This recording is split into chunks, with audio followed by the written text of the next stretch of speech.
నమస్తే. వైసీపీకి మరో షాక్ తగిలిందని చెప్పుకోవచ్చు. వైసీపీకి సంబంధించిన ఎంపీ ఎవరైతే ఉన్నారో రఘురామకృష్ణరాజు.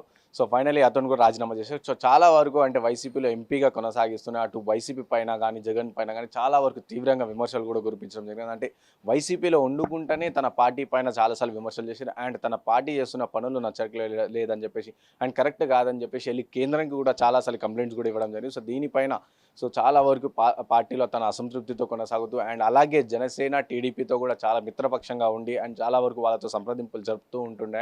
సో, వాళ్ళతోని కలిసి ఉంటూనే ఇటు వైసీపీ పార్టీలో ఉండుకుంటూనే ఇటు వైసీపీకి సంబంధించిన పార్టీ నేతల పైన కానీ, అటు పార్టీ పెద్దల పైన కూడా చాలా వరకు విమర్శలు చేశారు. సో, దానికి ఫైనల్ ఇప్పుడు తెరపడిందని చెప్పుకోవచ్చు. సో, తను ఇటు వైసీపీ పార్టీకి రాజీనామా చేస్తూ అలాగే తన ఎంపీ పదవికి కూడా రాజీనామా చేస్తూ ఫైనల్ లెటర్ కూడా పంపించేసారనమాట. సో, ఇప్పుడు చూడాలి అంటే ఇప్పుడు నెక్స్ట్ ఉన్న ఎంపీ ఎలక్షన్స్ అలాగే అసెంబ్లీ ఎలక్షన్స్‌లో ఇలా వరుసగా ఎంపీల రాజీనామాలు వైసీపీ పార్టీ పైన ఎంత ప్రభావం చూపుతుందో అని చెప్పేసి చూస్తూ ఉండాల్సింది. సో, ఇప్పుడు ప్రెజెంట్ చూసుకుంటే ఇప్పటికి ఇద్దరు ఎంపీలు రాజీనామా చేసిర్రు. అలాగే నెక్స్ట్ వస్తున్న తను ఏ పార్టీలో జాయిన్ అవుతారని చెప్పేసి ఇంకా స్పష్టమైతే లేదు. కానీ ప్రస్తుతం అయితే తన వైసీపీ పార్టీకి, తన ఎంపీ పార్టీకి 2 కలిపి రాజీనామా చేసేసిర్రు.